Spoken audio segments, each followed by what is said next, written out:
리포터 7이에요. 안녕하세요. 이휘 서울치과 박성원입니다.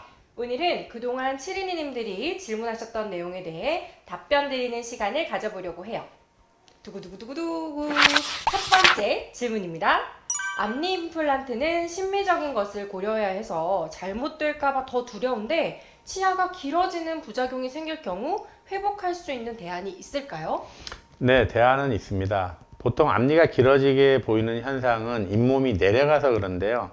다시 잇몸 이식 수술을 하시면 되는데 문제는 비용이 많이 들고 고생을 좀 하셔야 된다는 거죠. 대안은 있습니다. 그럼 잇몸 이식 수술을 하면은 그 내려온 게 좀 더 이렇게 보완이 된다는 네, 말씀이시죠? 거의 근데 한 번에 되는 경우가 있고 네. 두 번, 세 번 해야 되는 경우가 있는데 보통 한 번에 올라갈 수 있는 양이 한 2mm 정도이기 때문에 만약에 한 3, 4mm 이상 되면 두 번 해야 될 수도 있고 양이 많으면 세 번 하는 경우도 있습니다. 네, 두 번째 질문입니다. 대략 발치 후 어느 정도 지나서 임플란트를 하는 게 좋을까요? 발치 후 임플란트 하는 거는 개념이 세 가지가 있습니다. 첫 번째는 발치하는 날 바로 하는 개념이 하나 있고요. 두 번째는 발치하고 나서 한 달 정도 있다가 하는 개념이 있어요. 발치하고 나서 한 달 정도 있다가 하는 개념은 염증이 심하거나 그래서 1차 염증이 가라앉은 다음에 감염 문제에 있어서 좀 자유로워지고 나서 하는 개념이에요. 그 다음에 발치하고 나서 3, 4개월 있다가 하는 개념이 있어요. 그 세 번째 3, 4개월 있다가 하는 개념은 뼈가 상당히 많이 아물고 난 다음에 하는 개념이에요. 원장님, 그러면 발치 후 즉시 식립하는 케이스는 혹시 뭐 어떤 경우에 그렇게 발치 후 즉시 식립을 하는 경우가 좋은지 아니면 또 안 되는 케이스가 있는지 좀 알려주시겠어요? 발치 후 즉시 식립은 대개는 전치부 때문에 하는 거죠. 왜냐하면 앞니 같은 경우에는 빼놓고 환자가 그냥 기다릴 수가 없거든요. 그래서 보통은 옛날에는 어떻게 했냐면 넣었다 빼놨다는 플리퍼라고 있어요. 조그만한 틀니처럼. 그런데 플리퍼를 쓰기가 굉장히 불편하거든요. 밥 먹을 때 빼고 먹어야 되고 그다음에 뚝뚝 떨어지고 여러 가지 문제가 있어서 사실은 상악 전치부 같은 경우에는 발치 후 즉시 식립이 원칙입니다. 그러니까 바로 하고 바로 임시를 자기처럼 만들어서 써야지 그게 환자 입장에서는 편한 점이 많거든요. 그런데 그것도 어느 정도 한계가 있어서 그러니까 안 되는 경우도 있습니다. 네, 다음 질문은 상악동 거상술 관련 질문인데요. 상악동 거상술 일주일 지났는데 처방약을 복용하지 않으면 통증이 오네요. 특히 음식 먹을 때 통증이 심합니다. 일주일 지났는데 언제까지 통증이 지속되나요? 사실 상악동 거상술을 시행하게 되면 급성 상악동염과 유사한 상태가 일주일 정도 진행을 합니다. 그러니까 대개 보통은 2, 3일 정도까지 통증이 있는 경우가 대부분이고요. 일부가 일주일 정도까지 통증이 지속됩니다. 그 다음에 2주일이 통증이 지속된다면 그럼 뭔가 문제가 좀 생겼을 가능성이 있습니다. 그러니까 통상적으로는 열의 9은 2, 3일 정도 지나면 통증은 별로 없습니다. 네. 그럼 만약에 2주가 지났는데 너무 아프다 이러면은 빨리 치과를 가서 검사를 해야 되는 건가요? 네, 일주일 지났는데 아프면 이제 선생님이 이것저것 체크해 보실 거고요. 네. 2주가 지났는데 아프면 선생님이 놀라시겠죠. 아, 네. 그럼 선생님이 이제 알아서 뭐 조치를 이것저것 막 하겠죠. 네. 해주시겠군요. 알겠습니다. 구독, 좋아요. 네 번째 질문입니다. 향시 양치 후 치간 칫솔로 마무리를 합니다. 근데 치간 칫솔은 몇 번 정도 사용하고 교체해야 하는지요? 한 번 쓰고 교체하기엔 아까운 면도 있고 해서요. 가글은 어느 시점에 사용하는 것이 효과적일까요?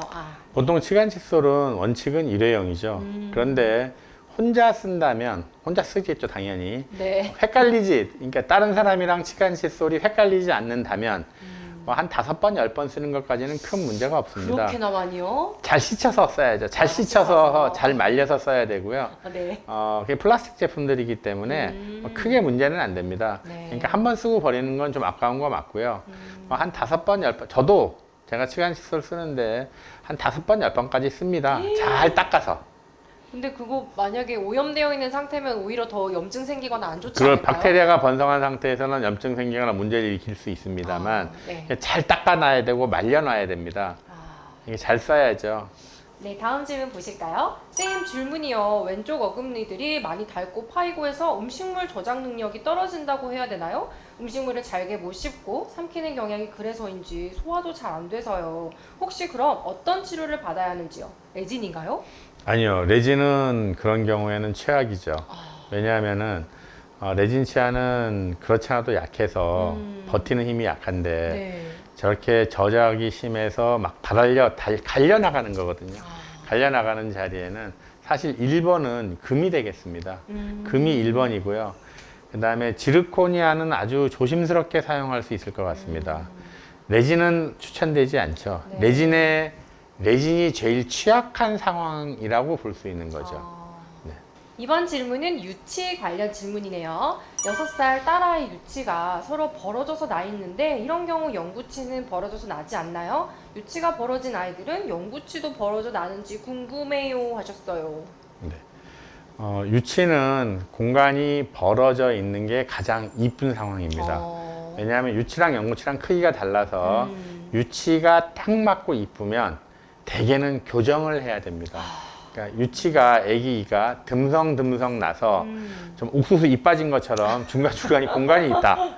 그게 사실은 아기에서는 가장 이상적인 상황입니다. 딱 맞고 이쁘면요. 아기가 엄청 이쁘면 그건 나중에 교정 치료한다고 보시면 되고 듬성듬성 나야 되고 그 다음에 영구치도 처음에 날 때는 좀 약간 벌어져서 납니다. 그래서 12, 3세가 되어서 옆에 측절치가 올라오고 송곳니가 올라올 때쯤 되어야지 사실은 전치부가 딱 맞게 되는 게 정상입니다. 영구치도 처음에는 벌어져서 나는 게 정상입니다. 그러면은 그 유치랑 영구치가 좀 벌어져 난다고 전혀 걱정할 전혀 필요가 걱정할 없는 필요 거네요. 없습니다. 네. 네, 알겠습니다. 네, 다음 7번째 질문입니다. 앞니 위아래 끝쪽이 부식되었는데 일상생활에 불편함은 없는데 신경 쓰입니다. 어떻게 해야 하나요? 혀끝으로는 이가 부서진 게 느껴지는데 다행히 그냥 봤을 때 미용상으로는 아직은 문제는 없지만 걱정되네요. 제가 좀 사실 어려운데 혀끝이 이제 부식되는 원인은 여러 가지가 있습니다. 이게 뭐 위산 역류, 그러니까 어떤 역류 때문에 이렇게 위산에 의해서 부식되는 경우도 있고, 또는 뭐 딱딱한 음식물 좋아해서 깨지는 경우도 있고, 또는 딱딱한 음식물 좋아하지 않지만 젓가락 같은 게 씹혀서 끝에 살짝 치핑, 살짝 나가는 경우도 있고, 종류는 다양한데 심미적으로는 문제가 없지만 혀로 만졌을 때 약간 느낌이 있다. 그런 경우에 제일 좋은 거는 레진 같은 걸로 살짝 발라서 붙이는 게 제일 좋은데 절단면이라서 많이 못 버팁니다. 그래서 2, 3년 단위로 붙여서 버티는 경우도 있고요. 또는 정 안 되겠다 싶으면 살짝 다듬어서 폴리싱, 광을 내서 매끈매끈하게 만드는 경우도 있어요. 그건 크기와 양, 환자의 민감도 또는 심미적인 거 이런 거에 따라서 여러 가지를 고려해서 해야 될 것 같습니다. 네, 그럼 다음 질문 만나보실까요? 어금니 크라운 재료가 위아래로 다를 경우 문제가 생길까요? 예를 들어 위는 지리코니아고 아래는 금일 때 괜찮나요? 좋은 거죠. 최악이 지르코니아가 만나는 게 사실은 문제가 간단치가 않습니다. 안 갈려서 문제예요. 갈리지가 않아서. 그 다음에 금과 금도 괜찮고 금하고 지르코니아도 괜찮습니다. 왜냐하면 금하고 지르코니아하고 만나면 금이 갈리거든요, 살짝. 그래서 맞춰지기 때문에 괜찮고 지르코니아는 이게 갈리지가 않아요. 그래서 지르코니아가 만날 때의 문제점은 장기간 갔을 때 결국은 문제가 생길 가능성이 많습니다. 보통은 이제 같은 색으로 맞추는 걸 일반적으로 이제 생각을 많이 하셔서 지르코니아 하시는 분들이 많을 것 같은데 네, 그분들은 그러면은 그러니까 이렇게 교합 조절, 서로 만나는 양상을 3차원적으로 조절을 해서 맞춰야 되는데 그 과정을 아주 열심히 잘해야죠. 치과 선생님이 열심히 잘하셔야죠. 그러면은 잘만 되면 그렇게 큰 문제는 없는 건가요? 잘 만들면 큰 문제 없어요. 그렇습니다. 알겠습니다. 네, 다음 질문은 워터픽 관련 질문 주셨어요. 치약으로 양치질 하기 전에 쓰는 건가요? 아니면 양치질 후 사용하는 건가요? 임플란트 시술 후 오늘 워터픽 사가지고 왔거든요 하셨거든요. 네. 워터픽이나 가글은 같은 개념이라고 보시면 됩니다. 그러니까 워터픽 같은 경우에도 음식물 먹고 나면 워터픽을 하고 나서는 양치질을 해야 됩니다. 그런데 양치질 하고 난 다음에 워터픽은 필요가 없습니다. 어. 왜냐하면 양치질이 훨씬 더 철저하게 닦는 거거든요. 워터픽 같은 경우에는 그냥 음식물 찌꺼기만 이 사이에 잇몸 사이에 붙어 있는 음식물 찌꺼기만 그냥 제거한다고 보시면 됩니다. 네. 다음 질문입니다. 제가 아는 상식 중에 잇몸 관리가 제일 중요하다고 보는데 맞나요? 잇몸만 튼튼하면 치아가 오래 보존되고 진료 시에도 덜 아프겠죠? 시중에 잇몸 약도 있는데 그냥 복용해도 괜찮나요? 네, 잇몸 관리가 중요한 거 맞습니다. 왜냐하면 잇몸은 땅에 해당되고 치아는 집에 해당됩니다. 그러니까 집이 문제가 생기면 수리할 수 있는데 땅이 문제가 생기면 사실 집이 매몰돼 버리는 거죠. 그래서 땅이 더 중요한 거 맞고요. 잇몸에 문제가 생겨서 심각하면 사실 살릴 길이 없습니다. 대부분 발치하는 걸로 끝나고요. 그래서 잇몸 관리 훨씬 더 중요합니다. 네. 잇몸약 문제는 좀 복잡하긴 한데 기본적으로 잇몸약은 잇몸 치료제가 아닙니다. 정확히 얘기하자면 잇몸에 특화된 치주염에 특화된 진통제라고 보시는 게 맞아요. 그래서 잇몸약은 먹어도 일주일, 2주일 먹는 겁니다. 잇몸약을 무슨 비타민제처럼 드시는 게 아니고요. 잇몸약은 원래 용도는 수술하고 나서 잇몸 수술하고 나서 일주일, 2주일 먹는 거예요. 그러니까 잇몸 수술에 특화된 진통제지 잇몸 치료제가 아닙니다. 내가 잇몸을 건강하게 하기 위해서 뭐 잇몸약을 사전에 계속 복용한다 이런 거는 별로 천하의 바보짓인 거죠, 그거는. 그렇게까지.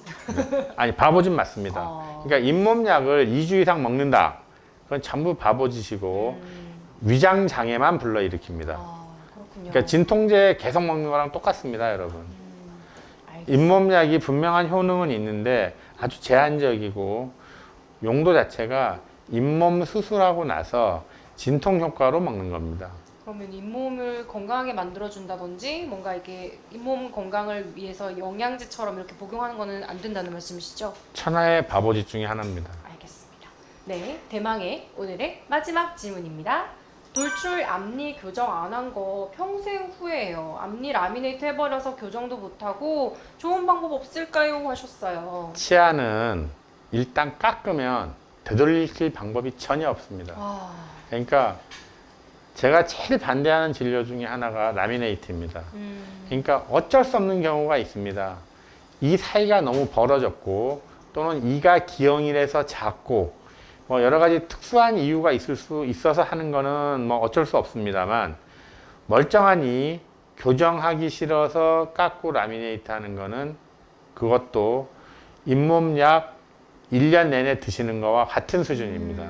그러니까 뭘 손대고 싶으시면 교정하시는 게 맞고요. 하여튼 이를 깎거나 하는 거는 돌아올 수 없는 그러니까 비가역적이라고 얘기하죠. 다시 돌이킬 수 없습니다. 그러니까 일단 라미네이트 깎으셨으면 뭐 평생 라미네이트 보수하고 사셔야죠. 그러면은 라미네이트를 한 번 하면은 그 이후에는 치료 방법이 계속 다시 라미네이트를 하는 수밖에 없는 건가요? 라미네이트를 하게 되면 첫 번째 문제는 평생 라미네이트를 해야 된다는 거고 두 번째 문제는 결국 라미네이트에서 멈추지 못한다는 거예요. 전체를 깎아갖고 크라운에서 씌우는 쪽으로 가는 거예요. 그러니까 절벽에서 치자면 절벽에서 이미 굴러 떨어지기 시작하고 있는 거고 바닥에 떨어져서 죽지는 않았지만 굴러 떨어지고 있는 거예요. 근데 그 굴러 떨어지는 속도를 늦출 수는 있죠. 라미네이트 하셨으면 정말 필사적으로 닦으셔야 됩니다. 그럼 원장님 돌출이다 이러면 사실 교정이 제일 좋은 방법이고 교정이 정답입니다. 교정을 못하는 상황이거나 좀 이제 나이가 좀 있으시거나 이런 경우에는 그러면 2차적으로 안 하시는 게 맞죠? 그냥 두는 게 낫다는 네. 말씀이시죠? 네. 너무 스트레스 받으면요? 스트레스 막 그러니까 죽을 각오를 하면 뭔들 못 하겠습니까? 네. 그럼 결국 뭐 라미네이트든 올세라믹 크라운이든 이렇게 할 수밖에 없는 건가요? 네. 그리고 라미네이트는 바꿀 수 있는 게 많지 않습니다.